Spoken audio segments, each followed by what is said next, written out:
I don't want to leave you on top that horse. I need you to come down. Good evening, Mayaro. And good evening to Rio Claro.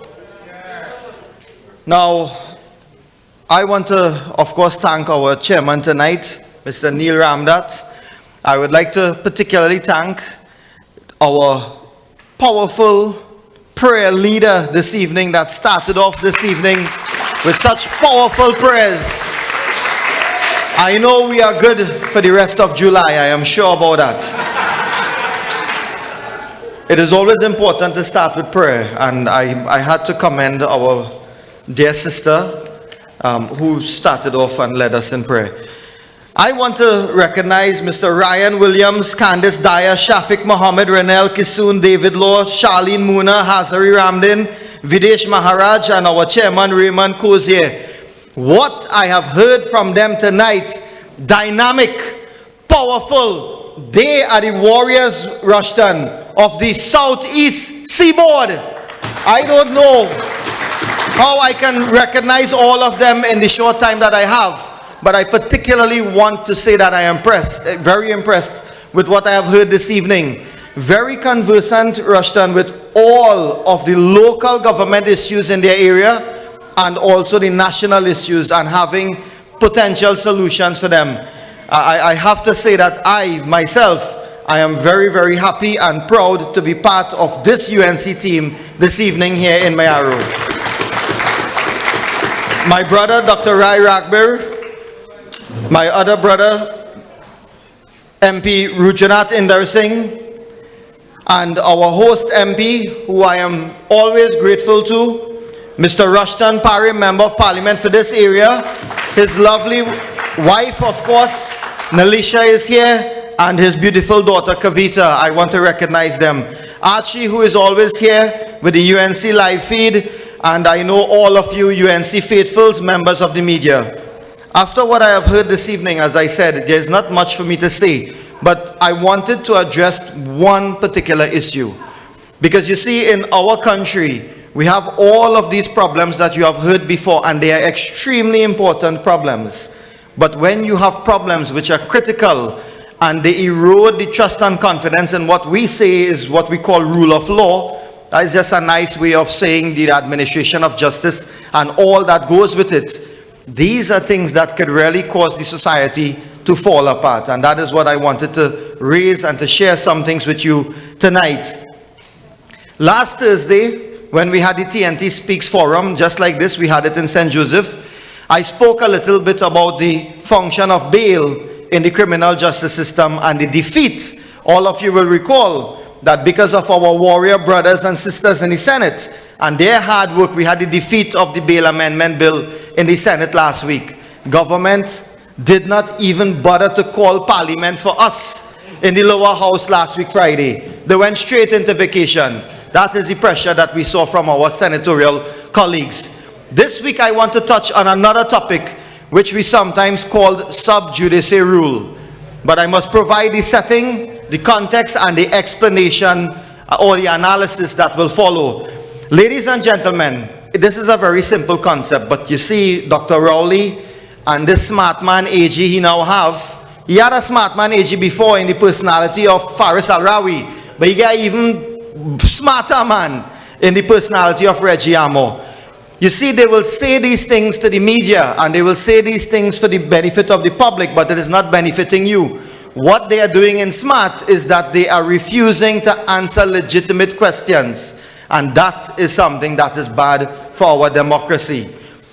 It is important to remind you of the dishonorable actions of our Attorney General, just to make sure it doesn't become another 9-day wonder, after which, you know, in this country with PNM, is back to business as usual. This one must not slip through the cracks, and in the case of Mayaro, it must not slip down in all them landslide I hear about, and some of them are even passed on the way here. You will recall that Attorney General Amor was the lawyer for people like Kwaitong and others in what is called the Piaco 1 preliminary inquiry. Those are just criminal proceedings, and they are probably considered to be the most, I have to say, high-profile criminal proceedings in this country's history. After Amor was appointed as Attorney General on the 16th of March 2022. This meant that Amor was now engaging in his capacity as Attorney General, even acting now, having been appointed against his former clients, Kwaitong and others. And therefore, what it means is that he would have been smack in the middle of what we call a conflict of interest, having previously acted as the senior defense lawyer for these men. So, ladies and gentlemen, conflict of interest simply means having acted for your clients before, once before, he would now have acquired what we call intimate knowledge of his client's defense, and he is now seeking to put it before the court on behalf of us, the state, the Republic of Trinidad and Tobago. And now that he's acting for the government, he can manipulate that knowledge against his former client's interests. Well, PNM people don't start to say already, well, what is UNC problem? What is Mrs. Prasad Bisesa problem? What is the political leader, the opposition leader's problem with that? Is she fighting for these clients, Amor's former clients? The answer is no. That conflict of interest not only prejudices them, it prejudices us, we who are being represented in that Miami court. It affects us. And you will hear about it some more. On the 30th of March 2022, according to Amor, he said he had the first telephone conference with Sequel Law. That is the law firm representing the government of Trinidad and Tobago. Amor says he sought advice then from Sequel Law as to whether there was any conflict of interest. Till now, till this day, we don't know what advice was given, if any at all. The Attorney General must have known that there is a conflict of interest. Yet, according to him, he asked. On the one hand, Amor claims he was walled off by Sequel Law. Some of you will want to know what is walled off. What the hell does that mean? I, as a lawyer, don't even know what he means when he says walled off. But he's trying to say that they hide part of the case from him, but the next part they talk to him about. That's what he's trying to say, In law, they say Chinese walls, put up Chinese walls. That's what it means is you hide part of the case. So he's trying to say when he walled off, they're hiding the case from him, but he's still acting on behalf of Trinidad and Tobago. I want you all to believe that means he has no conflict of interest. So he walled off by Sequel Law from aspects of the case other than what he says is case management issues. But on the other hand, he's signing off on documents. He said that there was a document prepared by others with regard to something called the Burke settlement, and I will come to that when I conclude. Notwithstanding being walled off, Amor delegated the continued case preparation to former AG Faris Al-Rawi. So first of all, he has a conflict. Next thing he says, well, when I said I had a conflict, I asked the lawyers in America what to do. Up till now, we don't know what they tell him. He decided he's going to wall off and they put him on part of the case. And now he's saying, well, because of what has happened, I pass over delegation of some of the duties to the former Attorney General. Amor, make up your mind. What really is your excuse, man? So about 2 weeks, and this is another thing, MP Parry, my MP colleagues, we don't get no vacation, and I'm sure none of these local government colleagues get any vacation. But this man they call AG Amor, after 2 weeks, only 2 weeks on the job, this man gone on a vacation. You can imagine the Prime Minister appoint this man as senior counsel, the next highest cabinet member after the Prime Minister. And within 2 weeks, he gone off in Europe on a vacation. That is what he's saying, And Faris acted as the Attorney General. You all remember he removed Faris, he revoked the appointment, put Amor, and 2 weeks later, here we go on. One man gone on a vacation, and the last one who you revoked the appointment for, take up the substantial position. That is what they're telling you, So, while Amor was on vacation, he says that is when he was informed, whilst abroad, that the former clients had filed something called a motion to strike out the Miami case, as well as to disqualify Trinidad lawyers, Sequel Law, from representing Trinidad and Tobago, and by reason of that conflict of interest I told you about. I want you all to bear with me on this, because this is a very important matter that is engaging the country at this time, and particularly tomorrow and even the days to come after. A.G. Amo's conflict of interest would have been obscenely obvious to you and me, because his clients made an application to disqualify him on that conflict of interest ground. So the importance of him having to respond on an affidavit in response to what they were saying was critical. Can we really believe Amo when he says that he could not recall his involvement in the Piaco 1 proceedings, the biggest high-profile proceedings I'm telling you about? That is one of this country's biggest preliminary inquiry, and he can't remember being intimately involved in that case. Amo says that he was a mere note-taker. He was a junior lawyer, that he had a minimalistic role. In other words, he's saying, look, I didn't really interfere in that case, you know. So he really is saying that he had no important role to play. Really, Mr. Amo? Or the young people could be, they will say this is seriously? You are so senile that your memory could not avail you to tell you what you were saying on affidavit was wrong? And that is really what we are getting at. You know, this man lied on an affidavit, you know. Amo claims that he realized that he was talking rubbish after he saw an affidavit of his former clients. So he therefore made a request from the Miami court now for him to, what we would say, supplement or correct the evidence, the wrong evidence he put in the first place. Now, according to the court transcript, and this was highlighted in the papers, there is not MP Rushton or MP Inder Singh or MP Rai Ragbir saying this, or me. This was something highlighted in the papers. He is saying he made a request, but the transcript, that is the official record of the court proceedings, does not show that request being made.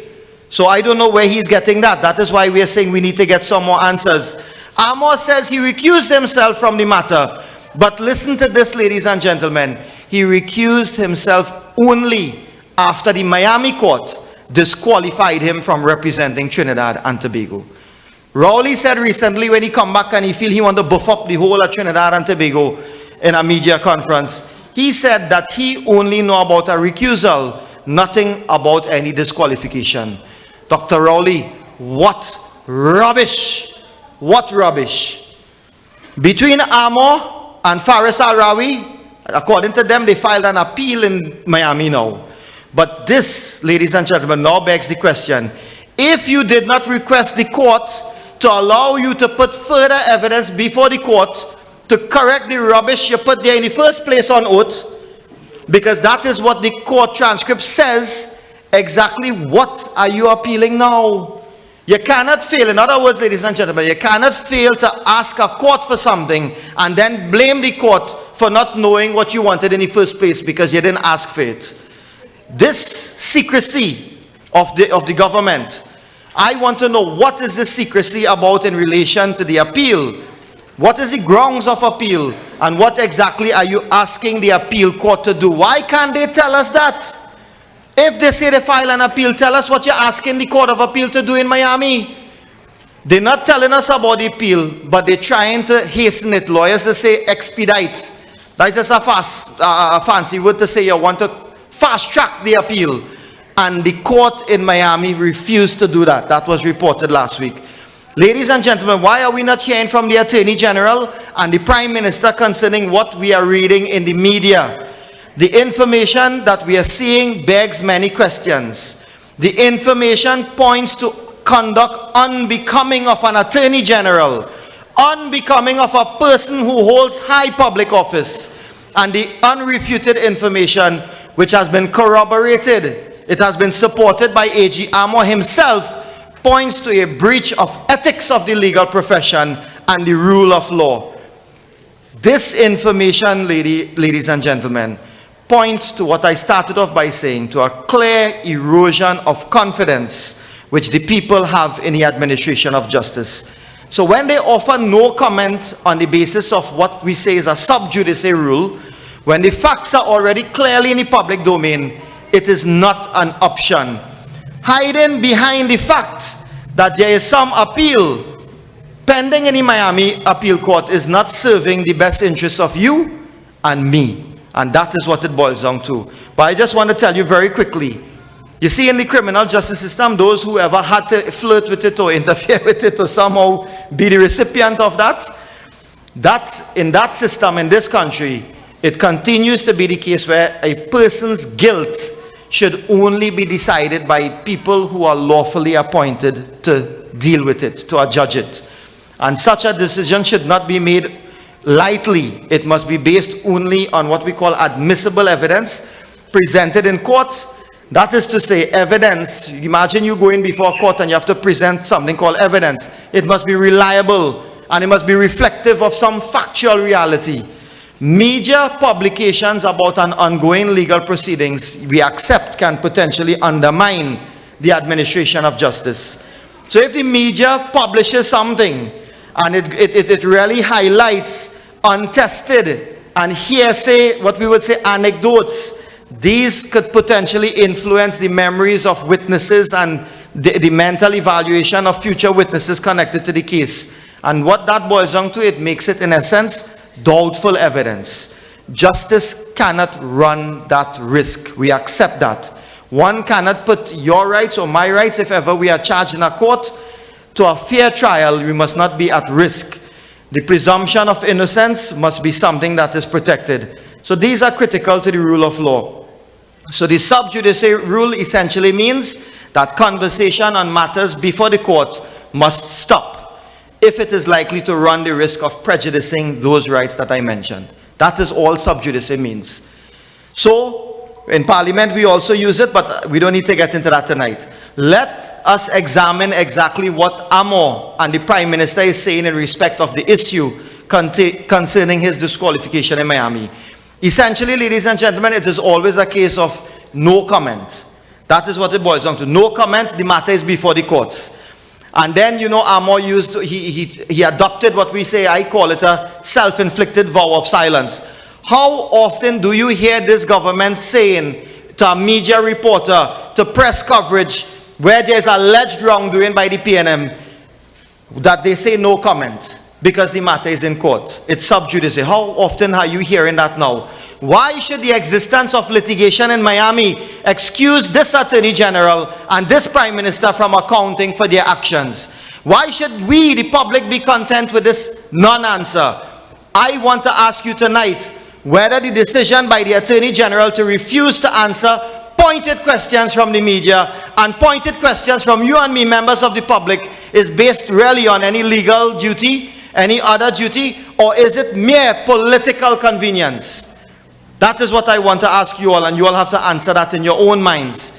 Effectively, PNM, they do not want you to account. They don't want to account to you and me because they say, yes, we have appeal and whatever. I want to ask Amor tonight, if that is in fact the case, is Amor a defendant in the criminal proceedings in the court in Miami? The answer is no. So that sub judice rule do apply. That no comment position do apply. Is Trinidad and Tobago a defendant in criminal proceedings in the Miami court? The answer again is no. So that rule don't apply. Don't come and say no comment. Has the media or members of the opposition, any one of us, commented on the merits of the criminal proceedings before the Miami courts? The answer again is no. So where you're really going with this nonsense, no comment. Has anyone commented on any evidence being presented in that criminal matter in the Miami courts? And the answer again is no, ladies and gentlemen. So this one now is Prime Minister Rowley and his AG saying that what we say here in discussing his disqualification going to affect or influence a judge or a court in Miami. That is real rubbish. So exactly where does this sub judice rule or principles arise? I am leaving you all with that very clearly. I am saying it simply does not arise. Ladies and gentlemen, we must understand that these are critical principles, and I want to ask this question tonight before I close. I want to ask the Attorney General that, you remember I spoke about the Burke settlement? I want to ask the Attorney General, that document which you signed in the Miami proceedings, which he claims was prepared by other persons, but he signed it, the Burke settlement, was that document in any way an indemnity for any of the other defendants or any of the alleged wrongdoers in the Miami proceedings? I want him to answer that squarely. Did that Burke settlement entail dropping off certain claims brought by the people of Trinidad and Tobago against defendants in the Miami court? Answer that question. We know this government likes indemnity, you know. They like to give indemnities left, right, and center. So we need immediate answers from AG Amor on this matter of what settlement did he effect in the Miami proceedings. Ladies and gentlemen, tonight I have tried in the limited time to break down to you the crux of what I say sub judice. I am a lawyer, so you know how to talk a little law with all you. Right? And I have tried to show you why, if the opposition asks questions, if members of the media ask questions of Attorney General Amor and the Prime Minister for his actions, the existence of an appeal would not act as any kind of barrier against accountability in the people's interest. That is what it boils down to. And I want to leave you all with one thing. Rushton will tell you all, MP Rushton Parry, he will tell you that every 3 to 4 months I come down here, so this is not the one-off time I'm coming because he invite me. Every 3 to 4 months I make sure and I come here, I spend I want to say a significant part of my youth in Mayaro, so I like to come down here. It brings back a lot of memories. And tonight, I want to say that all of you have made tonight a very special night, a very special meeting. I am looking out into the audience, hundreds, and I am seeing that all of you want to take this country to better heights. You want to take this country back to a place where, when I remember it as a youth, that all the youths could have enjoyed Mayaro and the environs. All of us could have run in some skimpy outfits, let me leave it at that, along the beach and have fun. All of us could have traversed this country without any crime. And this is what we want to go back to, and we can only do that with our honorable political leader, Mrs. Kamla Persad-Bissessar, your MP Rushton Parry, and all of my colleagues in the parliament, and all of our local government people. So thank you very much, ladies and gentlemen. It has been my true pleasure. Come down, come down. UNC, in tongue. I don't want to leave you on top. And that was the very powerful Mr. Dinesh Ramballt. Let's give him a Mayaro.